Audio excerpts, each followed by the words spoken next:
எந்த ஒரு வாய்ப்பையும் நம்ம சாதகமாவும் பயன்படுத்திக்க முடியும், அதே பாதகமாவும் பயன்படுத்திக்க முடியும். இப்படித்தான் ஒரு செருப்பு விக்கிற கம்பெனில சேல்ஸ் மேனேஜர் ஒருத்தரை ஒரு தீவுக்கு அனுப்புறாங்க. அந்த தீவுல போய் செருப்பு விற்பதற்கான சந்தை நிலவரம் எப்படி இருக்குன்னு பாத்துட்டு வர சொல்லி அனுப்புறாங்க. இவரும் போறாரு. போய் பாக்குறாரு, அந்த தீவுல யாருமே செருப்பே போடல. யாரு காலையும் செருப்பே இல்ல. உடனே இவர் போய் சொல்லி பாக்குறாரு, இதுதாங்க செருப்பு அப்படின்னு சொல்லி செருப்பை பத்தி விளக்க சொல்றாரு.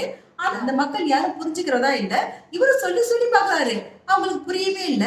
என்ன பண்றாரு, கிளம்பி ஊருக்கு வந்துடுறாரு. ஊருக்கு வந்து அந்த கம்பெனில சொல்றாரு, அந்த ஊர்ல தீவுல போய் நம்ம செருப்பு விற்கிறது வேஸ்ட். ஏன்னா அந்த மக்களுக்கு வந்து செருப்புனா என்னன்னே தெரியல, எந்த ஒரு அவேர்னஸுமே இல்ல. அதனால அந்த ஊர்ல வந்து நம்ம போய் செருப்பு விற்கிறது வேஸ்ட் அப்படின்னு சொல்றாரு. சரின்ட்டு அதே தீவுக்கு வேற ஒரு சேல்ஸ் மேனேஜரை அனுப்புறாங்க. அவரு போய் பாக்குறாரு. பார்த்துட்டு மறுநாள் போன் பண்றாரு. அந்த கம்பெனிக்கு போன் பண்ணி சொல்றாரு, இந்த ஊர்ல யாருமே செருப்பே போட மாட்டாங்க. இதனால இந்த ஊர்ல வந்து செருப்பு விற்பதற்கான வாய்ப்பு அதிகமா நமக்கு இருக்கு.